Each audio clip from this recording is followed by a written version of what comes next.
देख रहे हैं इंडिया टीवी में हूं पिनाज। आज सुप्रीम कोर्ट से यूपी के मदरसों के लिए राहत भरी खबर आई। सुप्रीम कोर्ट की 3 न्यायाधीशों की पीठ ने एक अहम फैसला सुनाया और यूपी मदरसा बोर्ड एक्ट 2004 को संवैधानिक करार दिया। इस फैसले से राज्य के करीब 17 लाख मदरसों के छात्रों को बड़ी राहत मिली है। इलाहाबाद हाईकोर्ट की लखनऊ बेंच के फैसले को पलटते हुए सर्वोच्च न्यायालय ने कहा कि यह एक्ट धर्मनिरपेक्षता के सिद्धांतों का उल्लंघन नहीं करता। इस फैसले के बाद यह साफ हो गया कि यूपी में करीब 16,000 मदरसे पहले की तरह से चलते रहेंगे। आपको बता दें कि 2004 में मदरसा एक्ट बनाया गया था। इसके तहत सभी मदरसे सरकार के नियमों के अधीन रखे गए। मुस्लिम लीडर्स और मौलानाओं का तर्क था कि अगर मदरसे खत्म कर दिए गए तो मजहब से जुड़ी तालीम नहीं मिल पाएगी। उनका दावा था कि मदरसे सरकार के आदेश के हिसाब से ही चल रहे हैं। उनके सिलेबस को मदरसों में लागू किया जा रहा है। ऐसे में मदरसों को लेकर जो फैसला आज सुप्रीम कोर्ट ने किया है, उसका मुस्लिम धर्मगुरुओं और मौलानाओं ने स्वागत किया। जमीयत उलेमा हिंद के अध्यक्ष महमूद असद मदनी ने कहा कि सुप्रीम कोर्ट ने अच्छा फैसला किया। मदनी ने कहा कि आज के समय में भारत के मुसलमान खुद को हताश और निराश महसूस कर रहे हैं। ऐसे में सुप्रीम कोर्ट का फैसला उनके लिए खुशी का मौका लेकर आया है। अभी सुप्रीम कोर्ट ने अपना फैसला सुनाया है, तो ये फैसला बड़ा खुशाइंद है। इसको वेलकम किया जाना चाहिए। मोटे तौर पर अगर ये देखा जाए तो ये एक अच्छा फैसला हुआ है। हम इस फैसले का खैर मकदम करते हैं। आज की तारीख में भारत का मुसलमान अपने आप को बहुत डेमोरलाइज्ड फील कर रहा है, डिफरेंट रीजन से। एक नहीं, बहुत सारे रीजन्स हैं। तो ऐसे में ये फैसला जो है वो मैं समझता हूँ कि सभी लोगों के लिए, इंसाफ पसंद शहरियों के लिए बड़ा इत्मीनान बख्श होगा।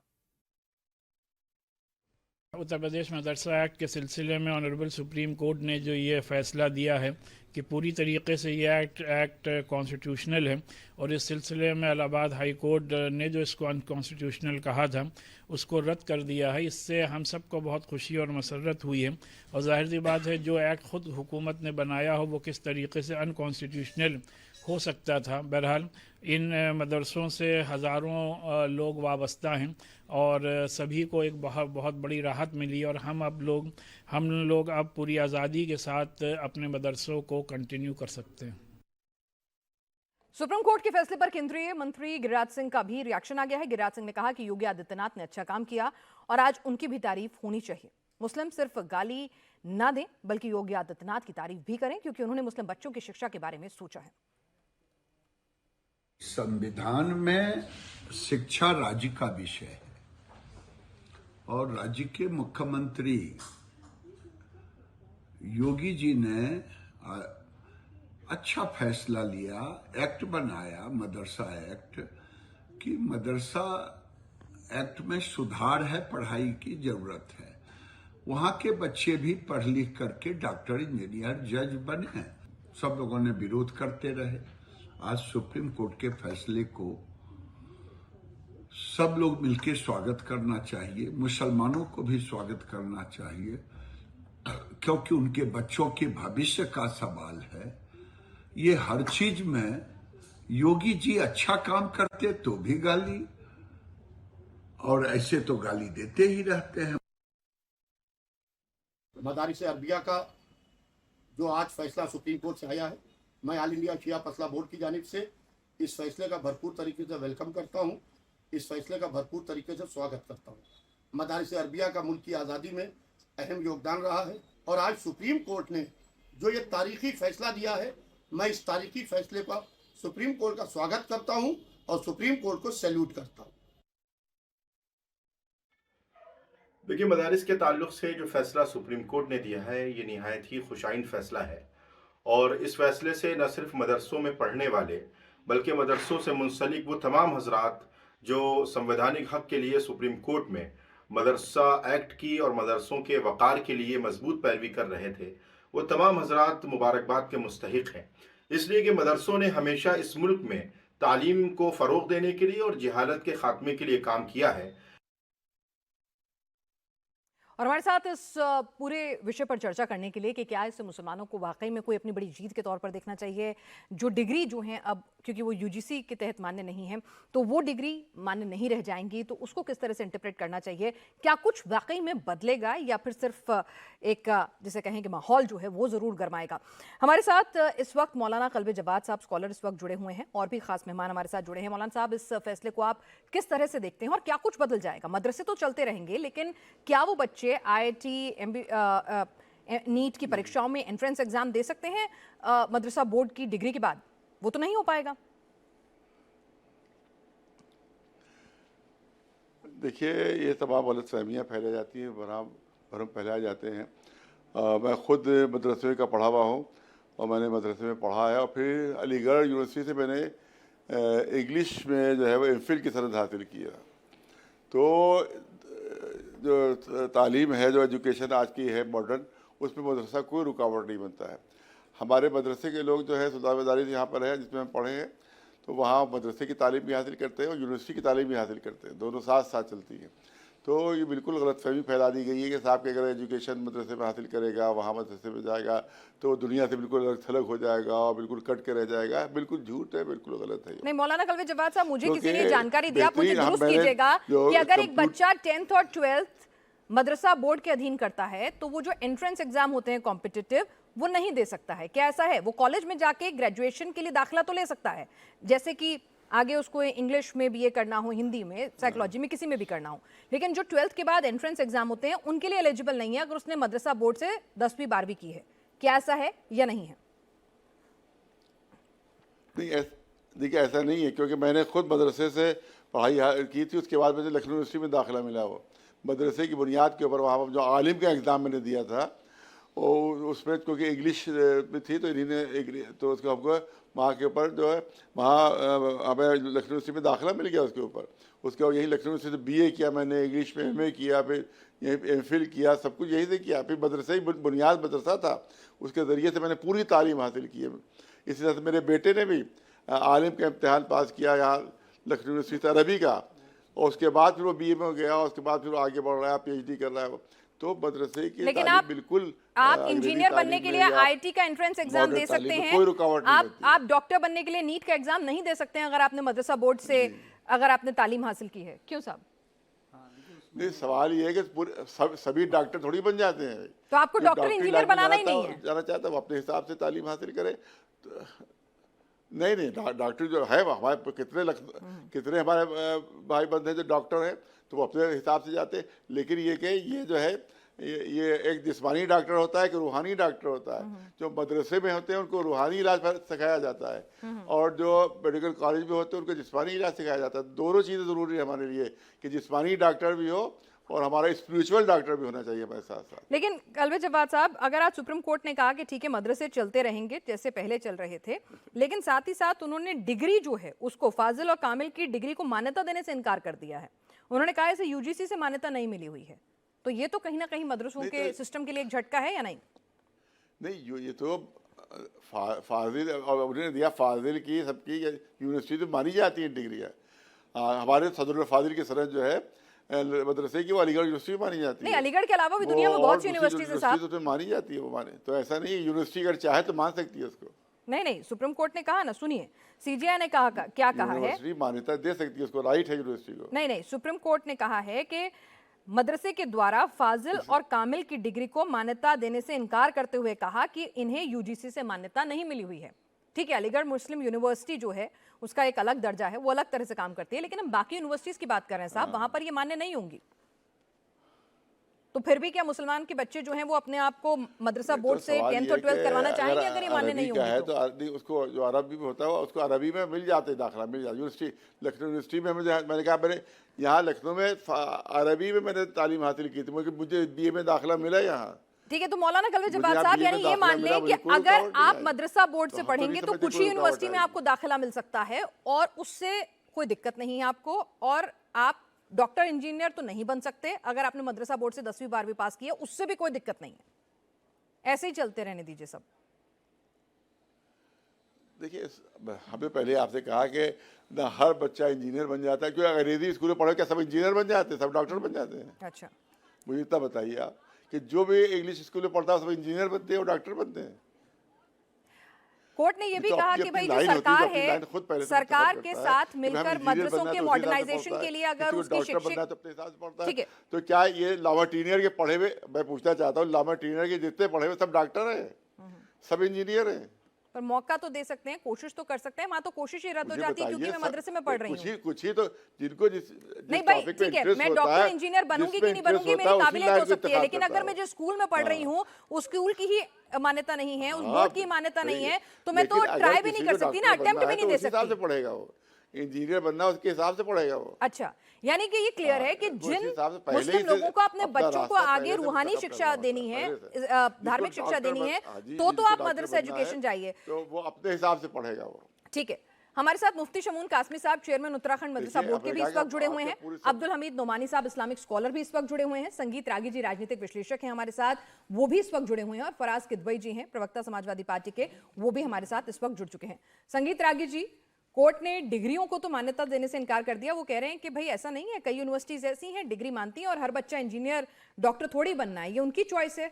दिक्कत क्या है इसमें अगर मदरसे ऐसे ही चलते रहें तो? देखिए, कोर्ट ने बहुत बारीकी से इस चीज को समझे। कोर्ट ने मदरसा एक्ट को इसलिए जस्टिफाई किया है क्योंकि संविधान की धारा 30 के अनुसार जो लिंग्विस्टिक माइनॉरिटी है और रिलीजियस माइनॉरिटी है उसको अपने इंस्टीट्यूशन चलाने का और एडमिनिस्टर करने का अधिकार है। और चूंकि ये राज्य का विषय है तो राज्य को कानून बनाने का अधिकार है। सुप्रीम कोर्ट के चीफ जस्टिस ने कहा कि यदि लेजिस्लेटिव कॉम्पिटेंस नहीं होता तब हम इसको निरस्त कर देते, लेकिन लेजिस्लेटिव कॉम्पिटेंस है इसलिए हम इसको मान्य कर रहे हैं।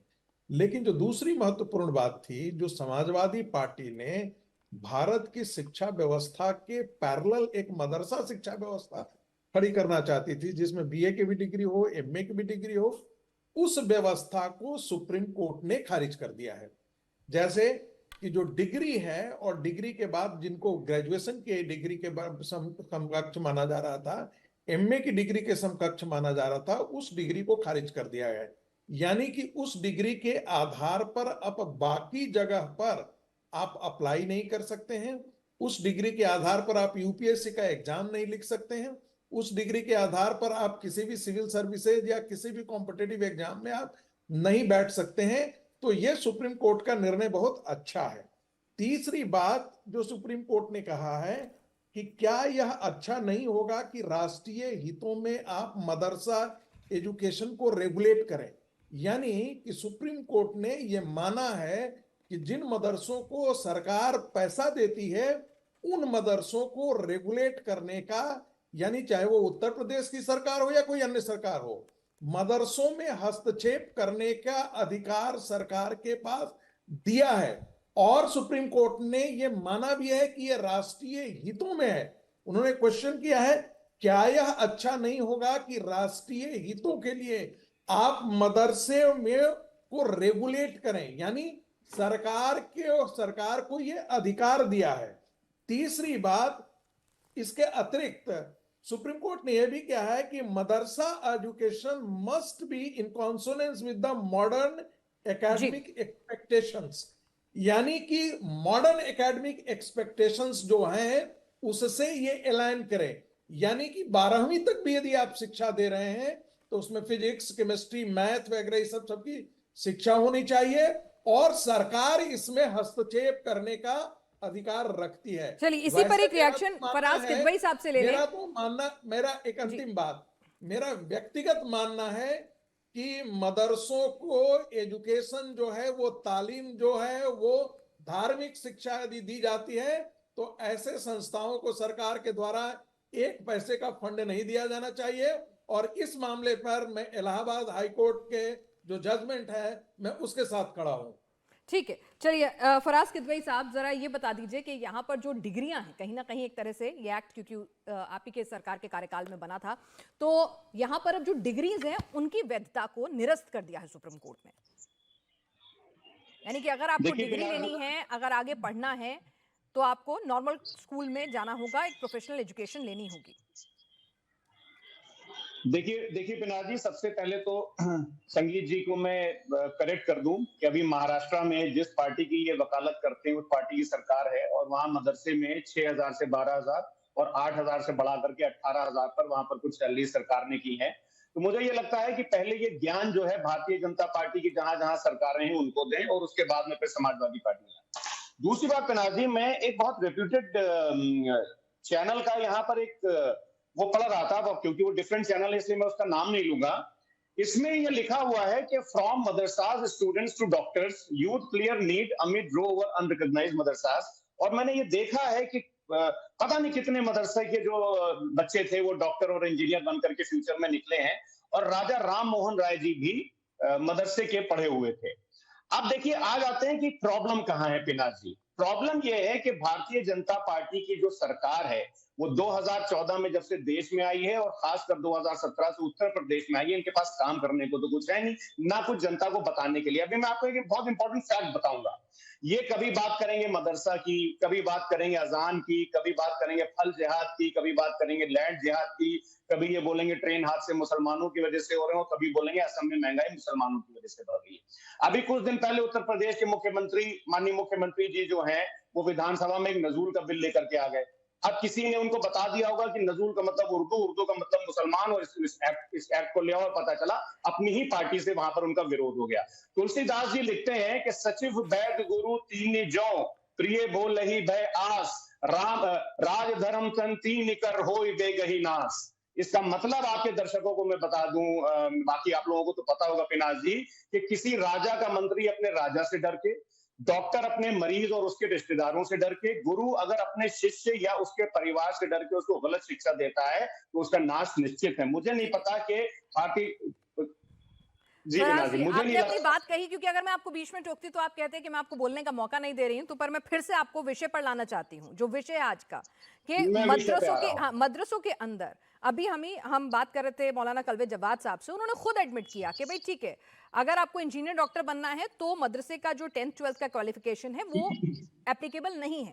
तो कहीं ना कहीं जो योगी सरकार की भी कोशिश रही कि मदरसों को मॉडर्न एजुकेशन के साथ अलाइन किया जाए, उसमें गलत क्या है? तो एक सराहनीय कदम है ना कि भाई ठीक है, आप अपनी दीनी तालीम जो है वो भी हासिल कीजिए, साथ में आप एक नॉर्मल जैसे बाकी बच्चे पढ़ते हैं उसी तरह से आप science, math, social science, computer science तमाम एजुकेशन हासिल कीजिए, और बराबर समाज में जैसे बाकी बच्चे कॉम्पिटिटिव एग्जाम्स या दूसरे कोर्सेज में अप्लाई करते हैं, आप भी करिए। तो इसमें गलत क्या है? और उसके लिए तो आज कोर्ट ने भी कहा कि मॉडर्न एजुकेशन सिस्टम को वहां पर किस तरह से अमल में लाया जाए, ये कोशिश करनी चाहिए। पिनाक जी, हु इज स्टॉपिंग देम? बिल्कुल करिए, मदरसों का मॉडर्नाइजेशन करिए, लेकिन आप तो मदरसों के जो टीचर्स हैं उनको सैलरी नहीं दे रहे हैं। आपने कितना बजट था और उसको 90% से कम करके आप 2-3 साल से वहां पर सैलरीज नहीं मिल रही, आप बोल रहे हैं कंप्यूटर लगाएंगे और मॉडर्नाइज करेंगे। मेरा एक बड़ा बेसिक क्वेश्चन है पिनाक जी, प्रॉब्लम मदरसा नहीं है, प्रॉब्लम भारतीय जनता पार्टी की पॉलिटिक्स है। आप ये बताइए कि ASER का एक सर्वे होता है 26 भारत के स्टेट्स में, जिसमें 14 साल से 18 साल के बच्चों का एक इंटरव्यूज किए जाते हैं, और वो सर्वे पब्लिश होता है 18 जनवरी 2024 को इंडियन एक्सप्रेस में। मैं पूछना ये चाहता हूं कि जो नॉर्मल एजुकेशन आजकल पिनाक जी चल रही है, उसमें 56.7% जो बच्चे हैं वो 3 डिजिट का एक सिंपल डिवीजन नहीं कर पाते हैं। तो सरकार उसके लिए क्या कर रही है? आधे से ज्यादा 14 से 18 साल के ग्रामीण क्षेत्र के जो बच्चे होते हैं वो 3 डिजिट का डिवीजन नहीं कर पाते हैं, और यही बच्चे आप लोगों ने जब 2004 में ये एक्ट लेकर आए थे तो उस वक्त मॉडर्न एजुकेशन इसमें इंक्लूसिव क्यों नहीं कर दी थी? क्यों नहीं यूजी से मान्यता प्राप्त डिग्रियां जो हैं तभी लागू कर दी थी? तब क्यों उसको इस तरह के प्रावधान दिए गए थे? कोई अपीजमेंट के लिए? ये सवाल मैं आपसे पूछूंगी क्योंकि अभी बाकी गेस्ट को भी हमें शामिल करना है, तो जरा सभी को मैं यहाँ पे रोकना चाहूंगी। यहाँ पे कासमी साहब, मैं आपसे जरा पूछना चाहूंगी कि यहाँ पर अगर भाई ठीक है कि मुझे अपने बच्चे को नहीं पढ़ाना इंजीनियर, डॉक्टर, या मुझे सरकारी नौकरी में नहीं जाना है, मेरी चॉइस है, मैं उसे सिर्फ मदरसा भेज के सिर्फ दीन की तालीम हासिल कराना चाहता हूँ। नहीं, विडंबना यही रही है। देखिए, मैं उत्तराखंड राज्य की बात कर रहा हूँ पिनाक जी, कि उत्तराखंड राज्य का जो मदरसा बोर्ड है, हमारे माननीय मुख्यमंत्री जो भारतीय जनता पार्टी के मुख्यमंत्री हैं, और मैं वहाँ उस बोर्ड का अध्यक्ष हूँ। हमने NCERT को लागू किया, और NCERT को लागू करने के बाद उन बच्चों ने 96% रिजल्ट दिया, यानी अब तक वो सिर्फ धार्मिक उनका बोर्ड एजुकेशन। कौन सा था? उनका बोर्ड नहीं, सीबीएसई रहा या मदरसा बोर्ड रहा? हाँ, नहीं, जो अभी बोर्ड हमारा बना उसमें मैं वही जरा बता रहा हूँ हाँ, हाँ। कि हमारे माननीय मुख्यमंत्री जी ने हमें ये कहा कि ये बच्चे मदरसों में पढ़ने वाले कैसे इंजीनियर और डॉक्टर बन सकते हैं, कैसे ये मुख्य धारा में आ सकते हैं, जो 60 साल में कांग्रेस ने और इन तथाकथित सेकुलर लोगों ने मुसलमानों को वोट बैंक बना करके भारतीय जनता पार्टी से और आरएसएस से भयभीत करके ये अपना उल्लू सीधा करते रहे और उस कौम को, उस कम्युनिटी को मुख्य धारा से काट दिया। तो हमने उस मुख्य धारा से जोड़ने के लिए एनसीईआरटी के कोर्स को लागू किया, जो सिलेबस सर्वश्रेष्ठ है इस देश का, और उसके साथ वो बच्चे सिर्फ धार्मिक एजुकेशन हासिल करते थे, यानी जो हमारी जो रूहानी जिसे भी बता रहे थे, उस रूहानी एजुकेशन के साथ साथ हमारे बच्चों ने एनसीईआरटी पढ़ा और उन्होंने 96% रिजल्ट दिया। ये ऑप्शन दिया किसने? भारतीय जनता पार्टी ने। नहीं, लेकिन ये अगर मदरसा नहीं, अगर मैंने सीबीएसई बोर्ड, यूपी बोर्ड, हाँ, सीबीएसई की बात कर रहा हूं सीबीएसई बोर्ड, यानी आपने मदरसा बोर्ड में नहीं, मदरसा बोर्ड आपने अप्लाई नहीं किया। समझने की कोशिश मैं वही करिए। समझना चाह रही हूँ कि मैं मैंने आपको वही समझाने की कोशिश, जो आपने कहा ना कि डॉक्टर कैसे बनेंगे, इंजीनियर कैसे बनेंगे, और मौलाना ने भी कहा और लोग भी कह रहे हैं। देखिए, जब तक बेसिक जो एजुकेशन है, अगर उसका आपका इंफ्रास्ट्रक्चर आप नहीं बना पाते हैं, तो खाली आपने उन बच्चों को आप मजहबी तालीम दे रहे हैं। मैं भी मदरसे से ही निकल करके आया हूं, मेरी बैकग्राउंड मदरसा है। हमें ये मालूम है कि वो मदरसों के बच्चे कितने ज़हीन होते हैं। अगर उन्हें मुख्य धारा की एजुकेशन दी जाए तो वो इंजीनियर भी बनेंगे, डॉक्टर भी बनेंगे। और यही इसी देश के प्रधानमंत्री जो सबका साथ, सबका विकास, सबका विश्वास, और मुसलमानों को ये कहते हैं कि एक हाथ में कंप्यूटर और एक हाथ में कुरान, उन्हीं की सरकार के अंदर हमने उत्तराखंड के अपने राज्य के अंदर अपने मुख्यमंत्री श्री पुष्कर सिंह धामी जी के नेतृत्व में हम उन्हें एनसीईआरटी पढ़ा रहे हैं, और वो इंजीनियर भी बनेंगे, डॉक्टर भी बनेंगे, आईएएस और आईपीएस भी बनेंगे। अब्दुल हमीद तो मैं कहना चाहता हूं इस्लामिक स्कॉलर कि जो लोग वर्गला रहे हैं, ये सिर्फ उन मुसलमानों को वोट बैंक बनाने की नीति पर चल रहे हैं। आप मुसलमानों को उनके पैरों पर खड़ा होने दीजिए। आप वोट बैंक से निकल करके उन्हें आगे आने दीजिए। नोमानी साहब, ये बताइए कि अगर मदरसों में अगर मॉडर्न एजुकेशन भी पढ़ाई जाए कि ठीक है, आप कुरान भी पढ़िए, आप अपनी दीनी तालीम भी हासिल कीजिए, उसके अलावा आप बोर्ड का एग्जाम दीजिए, आप ग्रेजुएशन नॉर्मल जैसे बाकी बच्चे करते हैं वैसे कीजिए, आप मुख्य धारा में आएंगे, दिक्कत क्या है इसमें? देखिए, कोई दिक्कत नहीं है। ये तो विद्यार्थी और उसके जो है गार्जियन है, उनकी जो है स्वेच्छा पे आधारित है ये, कि उसको किस लाइन में जाना है।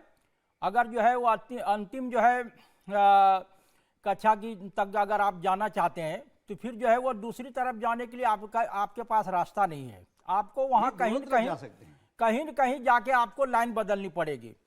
और जो मुफ्ती शमून साहब बता रहे हैं, वहाँ फिर जो है वो कोई दिक्कत नहीं है। मैंने चूंकि दोनों मदरसे में शिक्षा प्राप्त की है, आलिया जो बोर्ड मदरसे हैं और जो सरकारी जो है संस्थाओं से जुड़े हुए हैं, और एक जो है वो निजामिया है जो सरकार से जो है किसी तरह की जो है वो फंड नहीं लेते हैं। वो दो तरह के मदरसे हैं।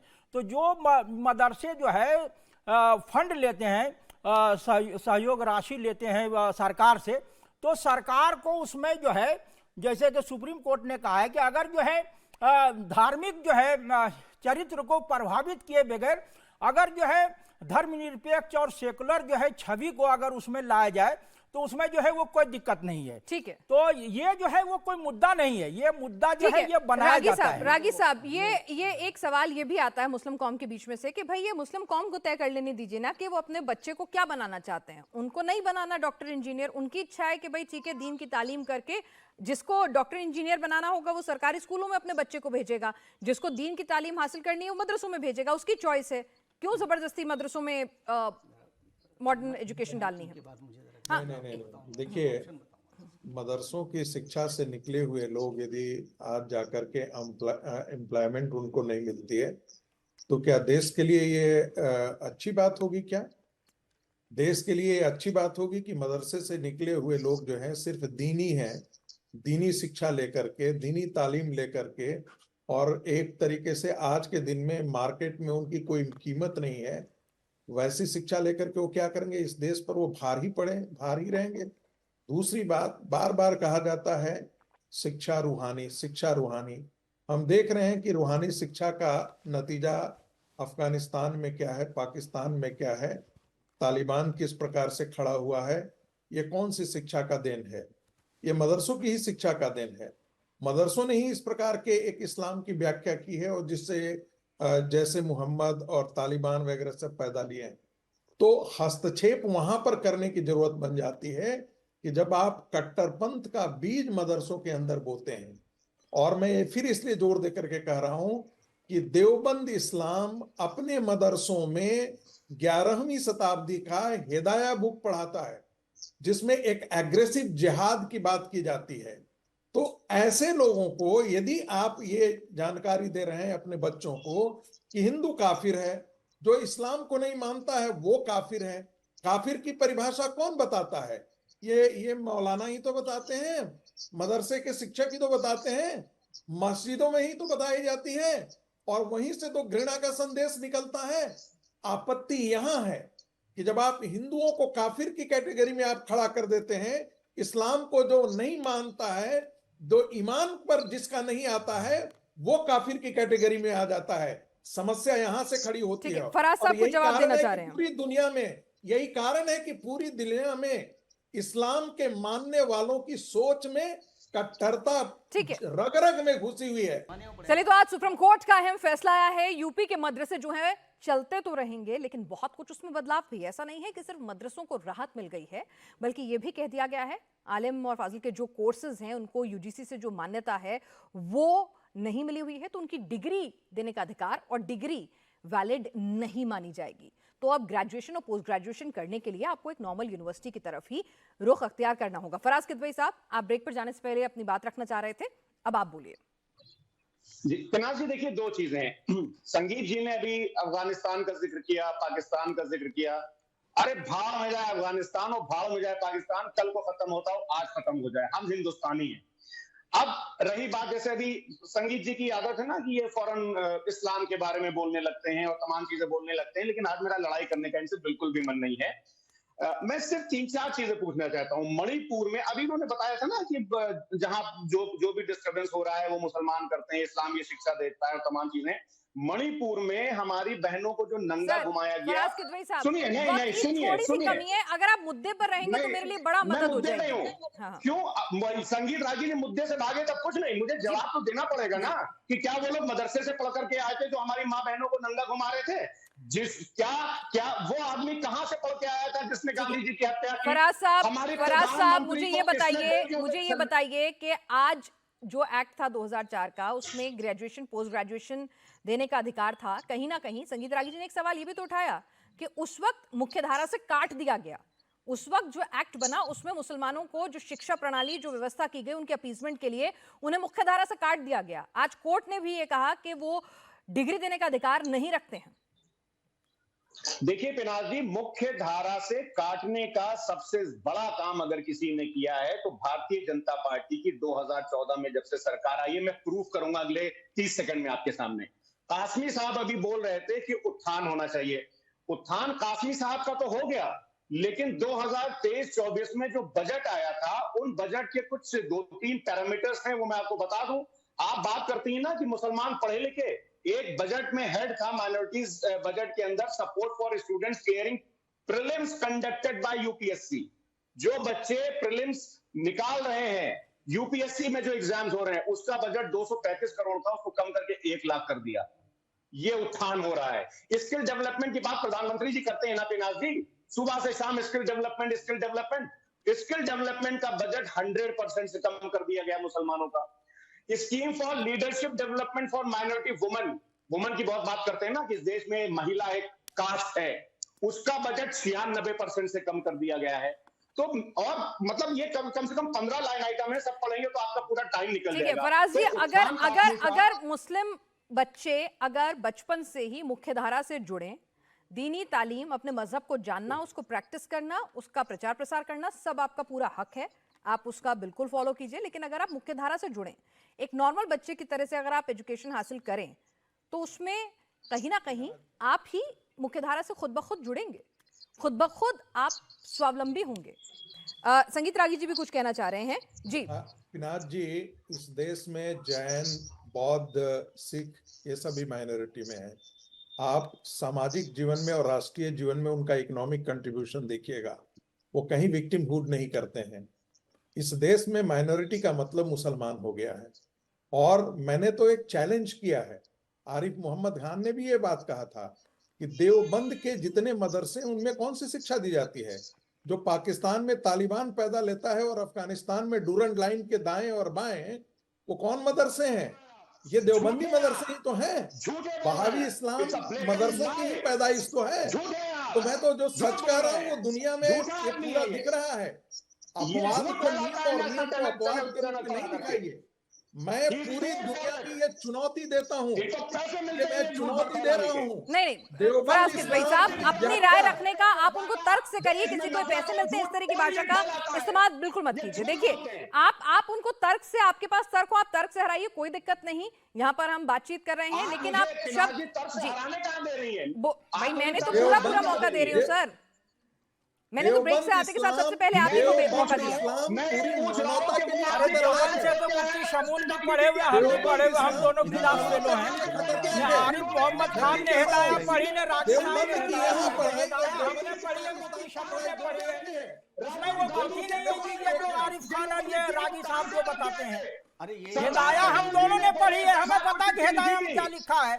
इन दोनों ने तो सिर्फ हिदाया का नाम सुन रखा है। आरिफ मोहम्मद खान को यह पता नहीं कि हिदाया और अशरफुल हिदाया में क्या फर्क है। हम उसकी जो उर्दू व्याख्या है अरबी की जो है उसको उन्होंने हिदाया समझ लिया आरिफ मोहम्मद खान ने। हम उस हिदाया का उसका इस्तेमाल देख रहे हैं कि दुनिया में किस अरे हिदाया वो किताबु शेर में बात आती है, वो हुकूमत संबंधी मामला है। ठीक है वो कुरान के संबंधी मामला है। एक बार फिर से हम आज के टॉपिक पर, ठीक है, एक बार फिर से हम एक टॉपिक पर आते हैं। ठीक है, देखिए ठीक है नोमानी साहब, एक सिंपल सा सवाल जो है, 1 मिनट कासमी साहब, एक सिंपल सा सवाल ये है कि भाई ठीक है, मदरसों में अगर मुझे अपने बच्चे को दीनी तालीम दिलवानी है तो मैं मदरसे जाऊं। मैं पढ़ने के लिए मदरसा क्यों जाऊं? दीनी तालीम के लिए मैं मदरसा जाऊं। और अगर मुझे नॉर्मल एजुकेशन हासिल करानी है तो मैं नॉर्मल एजुकेशन स्कूल्स में हासिल करूं। सरकारी भी हैं, प्राइवेट भी हैं, जैसे मेरी हैसियत, जैसे मेरी इच्छा, उस हिसाब से मैं स्कूल्स ऑप्ट कर सकती हूं। अरे 96-97% तो जा ही रहे हैं जो है नॉर्मल मुख्य धारा में। 3-4% पे इतना जोर क्यों दे रहे हैं? नहीं पूछ रहे हैं हम तो आपसे पूछ रहे हैं, जोर नहीं दे रहे हैं। वो आप जो है वो ऑप्शन जो है क्लियर रखिए, जिसको जहां जाना होगा जाएगा वो। ठीक है इसमें फोर्स मुफ्ती शमून कासमी साहब का भी, क्योंकि वो खुद चेयरमैन उत्तराखंड मदरसा बोर्ड के, उनसे पूछ लेते हैं कि सर ठीक है, ये एजुकेशन को मदरसों के साथ इंक्लूड क्यों करना है? कि भाई ठीक है, आप अपनी एजुकेशन जो है, जो नॉर्मल एजुकेशन है वो नॉर्मल हासिल कीजिए और बाकी आप मदरसों में दीनी तालीम के लिए जाइए। 3-4-5 घंटे, वो आपकी इच्छा है कि आप बनना क्या चाहते हैं, जिंदगी में क्या करना चाहते हैं। मैं उत्तराखंड मदरसा बोर्ड के हैसियत से कह रहा हूँ कि मैंने जो अभी कहा था कि यही भाजपा की सरकार है और भाजपा के माननीय मुख्यमंत्री पुष्कर सिंह धामी जी हैं और माननीय प्रधानमंत्री जो अभी राजनीति कर रहे हैं, हमारे जो लोग हैं। आखिर ये बताइए, इन 60 सालों के अंदर मुख्य धारा से किसने काटा? वोट बैंक किसने बनाया? क्या भाजपा ने बनाया? तो इसलिए इस तरह की अनर्गल बातें नहीं करनी चाहिए। मुसलमान आगे आ रहा है और जहाँ तक ये चीज़ें जिसका जैसा जहन है, अभी नोमानी साहब भी कह रहे थे, मैं भी ये बात कह रहा हूँ, हमने दारुल के अंदर पढ़ा कि संसार का मालिक और खालिक एक है, एको ब्रह्म द्वितीय नास्ते नेहना नास्ते किंचन वादहु ला शरीक, वन गॉड विदाउट सेकंड, वसुधैव कुटुंबकम अल खल्क़ु अयालुल्लाह, तमाम वसुधा एक परिवार है। तो मैं कहना चाहता हूं कि जो जैसा मन लेके जाता है वो वैसे ही उसका जहन बनता है। इसलिए मैं कहना चाहता हूं कि संगीत रागी साहब ये कह रहे हैं कि देवबंद से पढ़े हुए हैं, ये तो वैसे नहीं है। हमने किसी जगह जनरलाइज मत करिए, एक मिनट इनको ऑब्जेक्शन है। मुझे पूरी बात करने दीजिए। मैं बताना चाहता हूं, सारे देश को बताना चाहता हूं कि जो लोग इस प्रवृत्ति के हैं या उन्हें इस्तेमाल कर रहे हैं, उन पर नजर रखनी चाहिए। यकीनी तौर से इनकी आर्थिक तंगी का, इनके कम अनएजुकेटेड होने का फायदा उन तथाकथित मीडिएटरों ने उठाया जिन्होंने 60 साल जो है, अब आपको मैं बता दूं, संगीत रागी जी से जवाब ले लूं मैं। अभी जो वक्त के ऊपर बात आ रही है, क्या उस आज टॉपिक से नहीं भटकते हैं?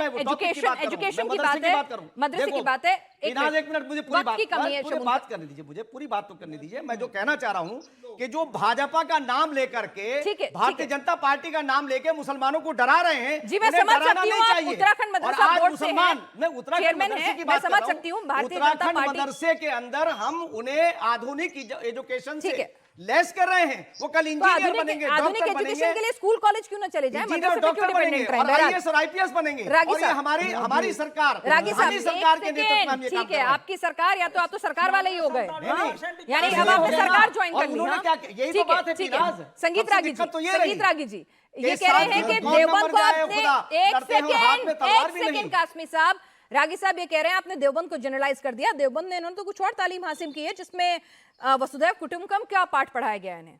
आप देखिए, गलत बोल रहे थे। देखिए, देवबंद, जितने भी आप लिटरेचर पढ़ेंगे टेररिज्म के, उसमें देवबंद इस्लाम की व्याख्या आपको जरूर मिलेंगी, चाहे वो जैसे मोहम्मद का हो, चाहे वो तालिबान का हो, डूरन लाइन के दोनों आए बाएं, ये बहावी इस्लाम और ये सब देवबंद के ही, देवबंद की ही उपज है। देवबंद की व्याख्या आप करेंगे, वो तो आपने व्याख्या की है ना। दूसरी देवबंद वालों ने जो व्याख्या की वो बताइए आप, जो है एक किताब का भाई नाम पहले बताइए। हमको बोल लेने दीजिए, उसके बाद ये जो आपका चेहरा है वो बोलने के लिए कुछ और है, और दुनिया में जो हो रहा है, नहीं तो आप हमारे बारे में कैसे निर्णय कर सकते हैं? उनको समझाइए। अरे भाई, आपके लोगों ने जो है हमको मत आजादी समझाइए। का आंदोलन में हिस्सा क्यों नहीं लिया? नहीं, इस तरह की बातें ना करें। ठीक है, एक सेकंड, रुकिए। संघ वालों ने क्यों नहीं भाग लिया? प्लीज, ये सब संघ और इसमें मत आइए। रुकिए एक मिनट, आप दोनों ही छोड़ दीजिए। ठीक है, नोमानी साहब, किदवई साहब से जवाब ले लें। किदवई साहब, आप क्या कहना चाह रहे थे? नहीं, एक मिनट नहीं, मैं सिर्फ ये कहना चाह रहा हूँ पिनाक जी, टैगोर ने कहा मैं सिर्फ ये कहना चाह रहा हूँ, दुनिया अरे के इनको बाहर चुप कराइएगा, हो गया, अरे बस हो गया आपका सर, हो गया आपका। स्वामी विवेकानंद ने कहा पिनाक जी ने कि मुझे इस्लाम टाइम दिया है, दुनिया आप हाईजैक मत करिए डिबेट, दुश्मन मानता आप है। डिबेट मत हाईजैक करिए। पिनाक जी इनके ठीक है, एक सेकंड, फराज साहब, आप 1 मिनट इनको बोलने नहीं दीजिए, फिर आपके पास आ जाती हूँ, आपको आराम से 2 मिनट देती हूँ। एक सेकंड, नोमानी साहब, इस तरह से तो डिबेट नहीं हो पाएगी, इस तरह से तो बातचीत नहीं हो पाएगी। नोमानी साहब, एक सेकंड, उनको सुन लीजिए जी। रागी साहब, आप अपनी बात पूरी करें। देखिए, स्वामी विवेकानंद, डॉक्टर अंबेडकर और टैगोर, तीनों ने इस्लाम की व्याख्या की, और तीनों ने कहा है कि इस्लाम दूसरे पंथों को अपना दुश्मन मानता है। आप समझ सकते हैं, माय थॉट्स ऑन पाकिस्तान में आप अंबेडकर को पढ़ लीजिए। कहा हिंदू मुस्लिम सद्भाव इसलिए नहीं हो सकता है कि इस्लाम की चलिए सर, वक्त की छोटी सी कमी है। फराज किदवई साहब एक बात बोलना चाह रहे हैं, उनको, नहीं तो वो नाराज होंगे कि उन्हें वक्त नहीं मिला। फराज किदवई साहब, देखिए पिनाक जी, सरदार पटेल जी ने जब गांधी जी की हत्या हुई थी तो गोलवलकर साहब को एक चिट्ठी लिखी थी, और उन्होंने कहा था कि गांधी जी की हत्या इसलिए हुई कि आपने देश में नफरत का माहौल बनाया। आप लोग इतिहास से बाहर आकर आज कोर्ट ने भी कहा कि भाई भविष्य की तरफ देखिए, बच्चे भविष्य है। एक सेकंड, बच्चे फ्यूचर है भाई। इतिहास के पन्नों से हम बाहर निकलेंगे तो थोड़ा सा आगे बढ़ेंगे। चलिए, वक्त की, ठीक है, पांचों उंगलियां बराबर, देखिए सुनिए, पांचों उंगलियां बराबर नहीं होती। सुनिए, पांचों उंगलियां बराबर नहीं होती, हर जगह एक ही तालीम नहीं होती, और हर शख्स जो है तालीम का इंटरप्रिटेशन क्या कुछ लेगा वो भी उसके ऊपर बहुत कुछ निर्भर करता है।